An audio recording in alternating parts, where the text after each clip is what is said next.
Ba xôm group chuẩn bị số bụng mai bằng phồn đỏ kia tháng ngày đây thì 8 đô la năm 2025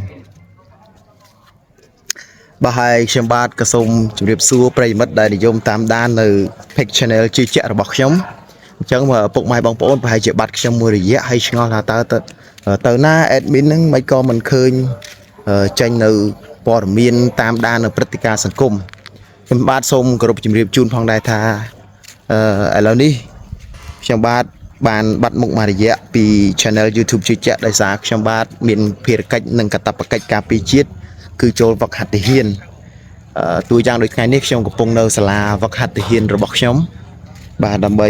ត្រៀមខ្លួនដើម្បីទៅការពារជាតិនៅជួរមុខដូច្នេះហើយខ្ញុំក៏បានបាត់មុខមួយរយៈពីពុកម៉ែបងប្អូនអញ្ចឹងខ្ញុំបាទក៏សូមអភ័យទោសដោយសារតែខ្ញុំមានភារកិច្ចត្រូវចូលវឹកហាត់ហើយការវឹកហាត់នេះយើងដឹងហើយទាហានគឺលំបាកណាស់ពុកម៉ែបងប្អូនមិនងាយស្រួលទេខ្ញុំធ្លាប់តែនៅ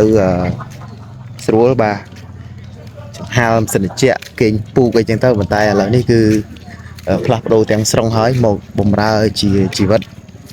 កងទ័ពទាហានបាទអញ្ចឹងគឺនេះគឺដូចបងគាត់សិតតែជាទាហានថ្មីហើយពួកខ្ញុំនេះក៏សិតសឹងតែជាទាហានថ្មីដែលកំពុងតែចូលមកវឹកហាត់បាទអញ្ចឹងនៅក្នុងថ្ងៃនេះទី8ស្អែកទី9ទី10បាទថ្ងៃច័ន្ទយើងនឹងធ្វើការបើកវគ្គវឹកវើតែម្ដងថ្ងៃនេះគឺមកដល់សាលាដំបងគឺកាត់សក់ក៏ដូចជារៀបចំខ្លួនណែនាំខ្លះពីសំណាក់គ្រូយោធាចាររបស់យើងអញ្ចឹងខ្ញុំសូមជម្រាបជូនពុកម៉ែបងប្អូនហើយខ្ញុំប្រហែលជាពិបាកក្នុងការតាមដាននៅព្រឹត្តិការណ៍សង្គមតាមដាននៅតែបានដដែលទេប៉ុន្តែគ្រាន់ថាខ្ញុំពុំសូវមានពេលវេលាដូច្នេះខ្ញុំនឹងអាចថតជាលក្ខណៈធម្មជាតិបែបនេះពេលខ្ញុំផ្លាស់ប្ដូរ content ក្រោយតាក់ទងជាមួយទាហានដោយសារយើងឃើញថាមានបងប្អូនយុវវ័យរបស់យើងគាត់ចូលចិត្តស្រឡាញ់ខាងវិស័យកងកម្លាំងប្រដាប់អាវុធការពារជាតិទឹកដីរបស់យើងអញ្ចឹងទៅមុខទៀតនេះខ្ញុំនឹងផ្លាស់ប្ដូរ content ដោយលើកឡើងតាក់ទងជាមួយនឹងការត្រៀមរៀបចំខ្លួនដើម្បីបានចូលបម្រើកងទ័ពជាទាហានទៅធ្វើម៉េចត្រៀមឯកសារអីខ្លះត្រៀមខ្លួនយ៉ាងម៉េចខ្លះហើយការចូលវឹកហាត់ថ្ងៃដំបូងនេះជួបឧបសគ្គអីខ្លះនៅពេលដែលខ្ញុំទទួលបានបទពិសោធន៍ជាក់ស្ដែងនៅការជ្រើសរើសវគ្គទាហានវគ្គ3ឆ្នាំ2025នេះខ្ញុំនឹងធ្វើការជម្រាបជូនពុកម៉ែបងប្អូនបាទហើយនេះគឺជាអាគាររបស់ទាហានថ្មីរបស់យើងគាត់ស្នាក់នៅបាទដើម្បីត្រៀមវឹកហាត់ហើយទៅបម្រើជាតិមាតុភូមិរបស់យើង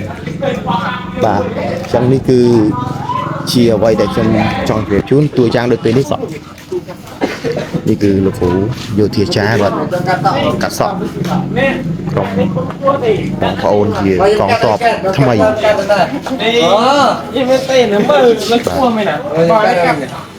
นี่นี่ต้องอ่ะนี่ต้องđể đó thì bọn kênh cười bọn đưa đây hết có hiểu អញ្ចឹងគឺចូលទាហានបាទគឺវឹកហាត់គឺមានវិន័យបាទគឺតើណាមកណាគឺត្រូវមានការអនុញ្ញាតមានប័ណ្ណបញ្ជាមឹងម៉ាត់ណាស់បាទសូម្បីសកម្មភាពវឹកហាត់ក៏យើងពុំអាចថតបានផ្ដេសផ្ដាស់ដែរក៏តែមានការអនុញ្ញាតមានប័ណ្ណបញ្ជាទើបយើងអាចធ្វើបានបាទអញ្ចឹងហើយគឺនេះជាដំណឹងខ្ញុំចង់ជម្រាបជូនពុកម៉ែបងប្អូនដែលបាត់មុខខ្ញុំមួយរយៈអញ្ចឹងបងប្អូនកុំតន់ទៅណាគឺតាមដាននៅ Page Channel ជឿជាក់របស់ខ្ញុំដដែលទៅហើយយើងមាននៅថ្មីជូនបងប្អូនបាទជានៅទីតាំងអគារជាធម្មតាយើងបែងចែកបញ្ចូលភ្លាមមានច្រើនបាទមានជិត 1000 នេះអញ្ចឹងយើងបែងចែកជាកងជាជួរដើម្បីធ្វើការវឹកហាត់បាទចេះខ្ញុំមានប៉ុណ្ណឹងចង់ជំរាបជូនហើយសូមអរគុណច្រើនហើយខ្ញុំនឹងមានវីដេអូវគ្គបន្តទៀតបាទសូមដល់ម៉ោងបាយហើយបងប្អូនម៉ោងបាយម៉ោងបាយហើយកាន់ចានមួយម្នាក់មួយបងកាន់ចានទៅណាបាយបាយបងប្អូនខខ្ញុំ